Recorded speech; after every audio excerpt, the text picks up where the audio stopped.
할렐루야, 사랑하는 성도 여러분, 4월 16일 아까베 시간이 돌아왔습니다. 오늘 신명기 말씀을 통하여 우리가 하나님이 우리에게 주시는 말씀을 함께 보도록 하겠습니다.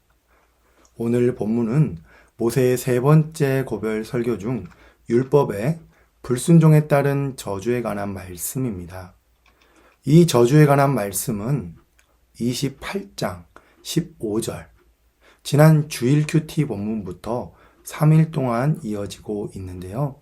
복에 관한 내용은 14절에 불과한 것에 비해 저주에 관한 내용은 54절이나 되어 참 불편합니다. 우리가 늘 하나님께 구하는 것이 복이듯 하나님께서도 우리에게 복에 관한 이야기를 많이 해주시면 좋겠는데 28장 전체에서 복에 관한 이야기가 4분의 1이 채 되지 않는다라는 점은 조금 속상하기도 하고 아쉽고 섭섭한 부분이기도 합니다. 혹자는 이렇게 말을 할 수도 있습니다. 저주받을 일을 하지 않으면 되지. 맞죠? 너무나 간단한 해답입니다. 28장을 시작하는 1절에서 2절의 말씀대로 우리가 세상을 살아간다면 저주가 54절이나 기록이 되어 있든지 540절이 기록이 되어 있든지 우리는 신경을 쓰지 않아도 될 것입니다. 그러나 그것이 말처럼 쉬운 일이라면 우리가 54절의 저주를 읽으며 이렇게 불편해하지는 않을 것입니다. 우리는 죄성을 가지고 있고 우리가 회심을 하고 회개를 하였어도 여전히 완전히 성화되지 못하고 하나님의 나라에 갈 때까지 죄와의 싸움을 하며 살아가기 때문입니다. 그것을 우리 하나님께서도 너무나 잘 아시기 때문에 이렇게 살라고 하신 1에서 14절까지의 말씀만 기록한 것이 아니라 15절에서 68절의 말씀까지도 기록을 한 것입니다. 그것도 축복의 말씀에 무려 3배가 넘는 양으로 세세하게 기록을 한 것입니다. 죄성을 가진 우리는 복을 받으려는 마음보다 죄를 더 두려워하는 경향이 있기 때문이지요. 내가 가진 것을 빼앗기는 것을 더 두려워하기 때문입니다. 이러한 우리의 성향을 너무나 잘 알고 계신 하나님께서 어떠한 말씀으로 우리에게 경고를 하시는지 58절 본문의 시작부터 한번 보도록 하겠습니다. 58절 말씀입니다. 내가 만일 이 책에 기록한 이 율법의 모든 말씀을 지켜 행하지 아니하고 내 하나님 여호와라 하는 영화롭고 두려운 이름을 경외하지 아니하면 58절의 말씀을 보면 앞선 15절의 시작과 비슷한 것을 알 수가 있습니다. 그렇습니다. 오늘 본문은 앞선 저주의 말씀을 재선포하는 것입니다. 왜 재선포를 하겠습니까? 이스라엘 민족이 실제로 불순종하여서 하나님의 저주를 마주하게 되었을 때에 그것이 우연이 아니고 이미 하나님께서 예언하셨던 하나님의 심판이라는 것을 깨닫게 하시기 위해서입니다.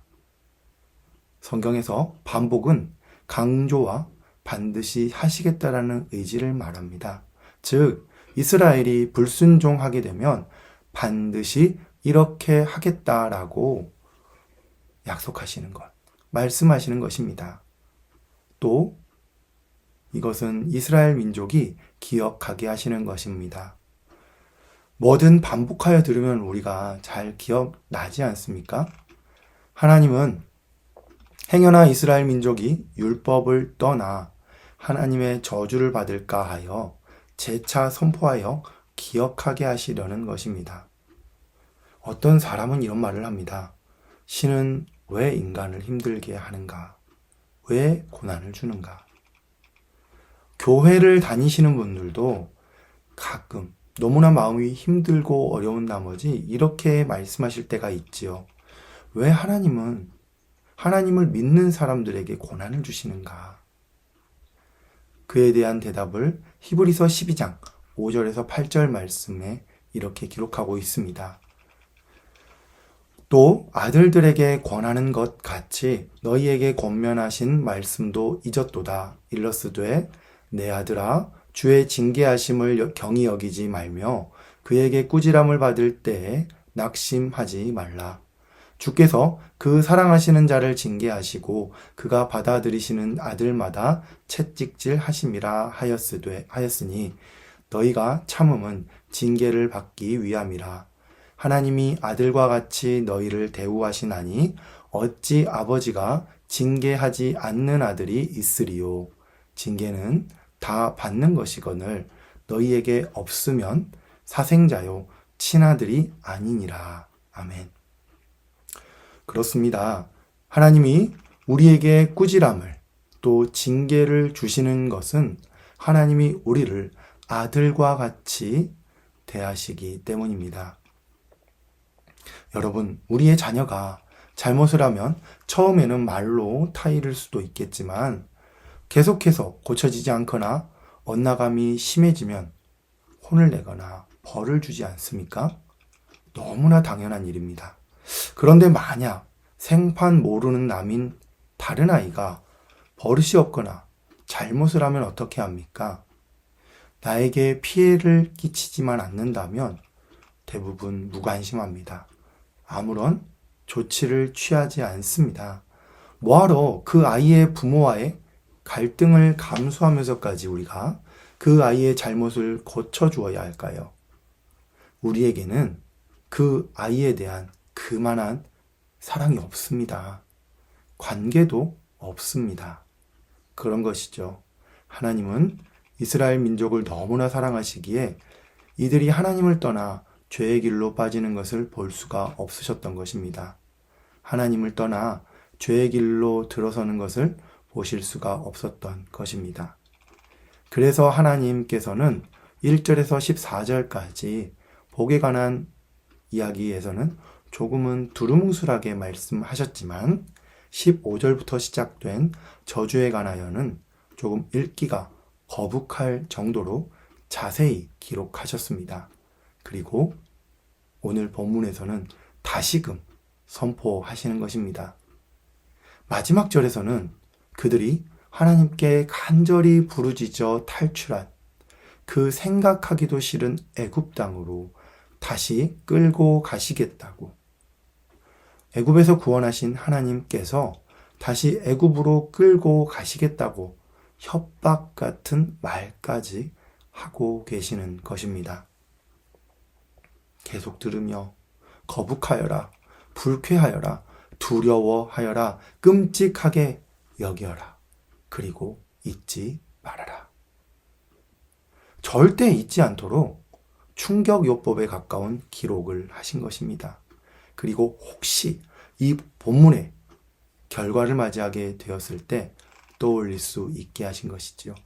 떠올리고 이것이 정말 우연히 일어난 것이 아니라 하나님께서 말씀하신 것의 결과임을 깨닫고 하나님께로 돌아오게 하시기 위함입니다.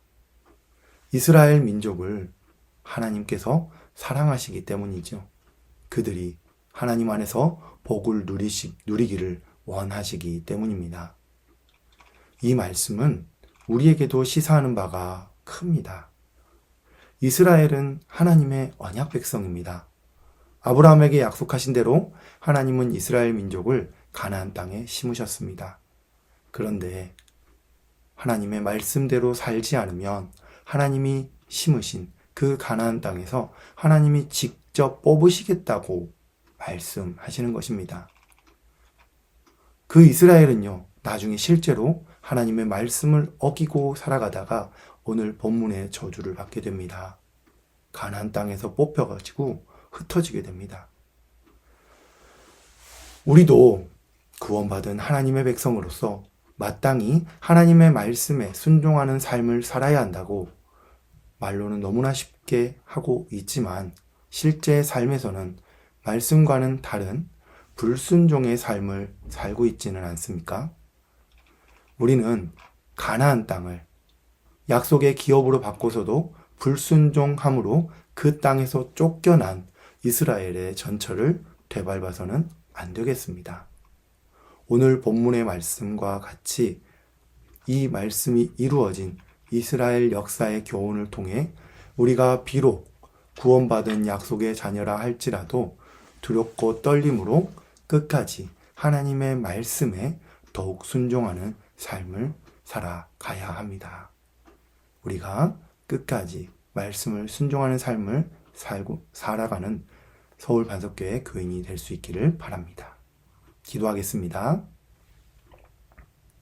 하나님 아버지 감사합니다. 오늘도 귀한 말씀을 통하여 깨달음을 허락하여 주시니 감사합니다. 우리가 오늘 본문의 말씀을 기억하게 하여 주시옵소서. 이스라엘 민족의 역사를 기억하게 하여 주시옵소서. 언약의 민족이었던 이스라엘이 겪은 일들을 우리가 겪지 않도록 우리는 주님 만나는 그 날까지 최선을 다해 말씀에 순종하는 삶을 살아가게 하여 주시옵소서. 그리하여 이스라엘과 같은 저주를 받는 것이 아니라 복을 받으며 기쁨으로 살아갈 수 있는 우리 모두가 되게 하여 주시옵소서. 예수님의 이름으로 기도드렸습니다. 아멘. 오늘도 말씀으로 승리하는 하루 되시기를 바랍니다.